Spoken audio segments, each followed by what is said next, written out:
Hello everyone, Andy Schwab here with your Northern Ag TV. The Public Lands Council held their 57th annual meeting in Flagstaff, Arizona this past week. Ranchers, federal officials, and industry leaders gathered to shape policy and address pressing issues facing public land grazers. One of those attendings was Wyoming Stockgrowers Association Executive Director Jim Magagna, who told me there's been some really good speakers at that to start the annual event, including Brandon Yonkin and Karen Bud Fallon from the Department of Interior, who are working with producers directly and bringing optimism to the meeting like Magagna has never seen before. And she, along with Karen Bud Fallon, both Wyoming people, are working on revisions to the grazing regulations, which is something we sorely need. And that seems to be a process that's moving along rather well. The spirit is beyond anything I've seen in recent years at the Public Lands Council meeting. Now, Magagna also mentioned to me that this is a good time for public land grazers to be in contact with their elected officials so they can try and get some permanent solutions passed to get away from the executive order uncertainty in the years to come.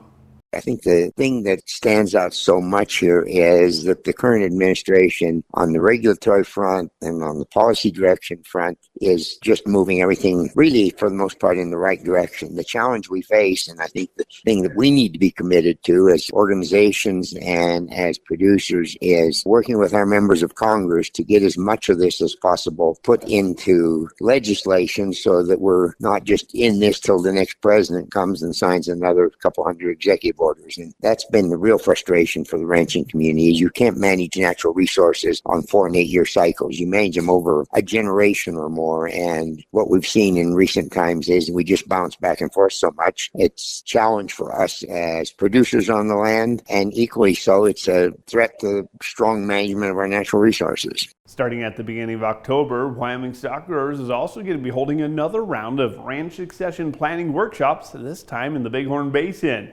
Magagna told me that they're doing this so the next generation can continue to be those good stewards of the land.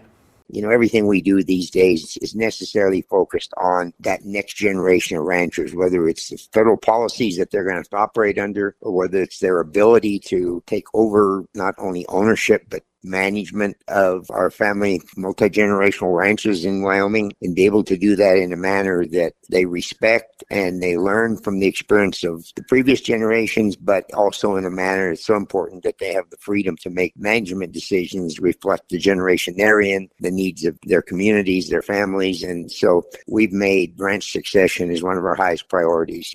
Of course, we have all those details on our events calendar at northernag.net. Well, that's going to do it for our Northern Ag TV. I'm Andy Schwab. Have a great rest of your day. From the beginning, we've worked closely with farmers. BNSF's ties to the agricultural community go back 175 years. Together, we've innovated to make the U.S. agriculture supply chain one of the most efficient and productive in the world. Our strong relationship powers BNSF still today and helps us move the nation like no one else can. At BNSF, we move the nation for you.